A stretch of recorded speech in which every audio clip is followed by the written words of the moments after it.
So I just wanted to share with you what I'm doing with my workouts right now. What I did was I did 2 weeks of extreme frequency. So I trained the whole body every day for about 4 days in a row, only doing about 3 work sets per each body part. And obviously I'd have to stay a little bit lighter. My rep ranges would have to stay a little higher. The reason why is because when you're training a muscle every single day, if you are sore and if you are tight, that's not really the right time to go extreme in your weights, like to increase the intensity level down to a 5 rep range or something.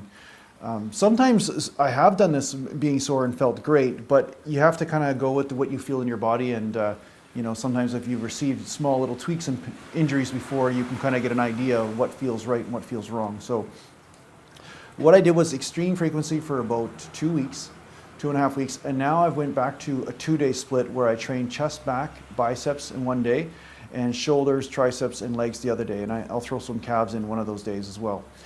And what I'm doing is about 10 sets per body part of just one exercise.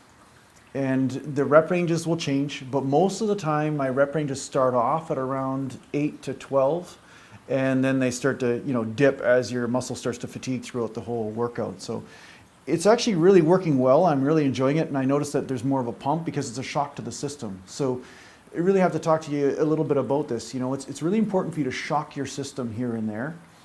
And I find that a lot of people, they'll stick to the same program for a period of time, and this happened to me when I first started training. I was so afraid of losing what I had gained that I was not going to try anything new.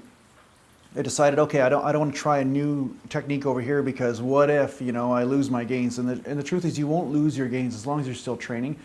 It's just that you are working on different weak links in the chain. You know, like some people, they do the 30 or 40 set workout for one body part because they're trying to shock the system, which is probably not the ideal way to train for most of us, but sometimes if you try that out and push yourself through these barriers, you will unlock you know, some gifts and some gains from that. You know, and the reason why this is because doing high volume workout, doing low volume workout will hit different energy systems, and it will hit different muscle fibers. There are certain muscle fibers that take a longer and a larger amount of volume to actually fatigue and destroy than, say, a fast twitch fiber, which maybe takes only 2-3 sets, right? 4 sets, depending on the person. You know, this is a generality I'm just talking about here. But what I'm saying is fast twitch fibers take less volume to create those micro tears in the fiber, and therefore you can get a lot of gains from that. But once you increase your volume, there are a few things that happen. Not just are you hitting different muscle fibers, but you are becoming more fluent in your groove. So say I do 10 sets of bench press. By the time 4 or 5 sets come around, you can feel that there's a more stable groove in what you're doing. There's more coordination. And a lot of this training game has to do with coordination. If your coordination is better, you'll be able to push the muscles harder, farther, and get more gains that way. You know, you can push them more intensely. You're not fighting the, you know, the lack of stability so much. So, you know, this is something to consider when you're designing your own training program. And don't be afraid to change it up. There's like I always say, there's no right or wrong way. There's no one way, but there's always a way to push yourself beyond what your limitation is, whether it be mental or physical. So I hope this helps you out. And you notice that I'm wearing this different t-shirt here. I decided because, you know, I'll just show it to you here. Yeah. I decided because, you know, we're bodybuilders and, you know, we're into fitness and stuff, and so we're really using our bodies as a canvas.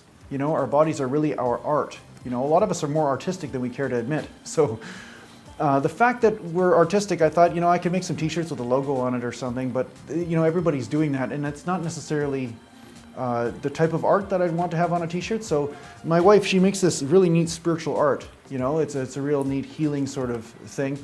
And I thought it'd be kind of interesting to put it on t-shirts. So if you guys are interested, you can click the link down below and find out, you can go to my Spreadshirt shop there and see the different shirts and things that I got going on. So, all right. Well, thanks for listening, and take care for now.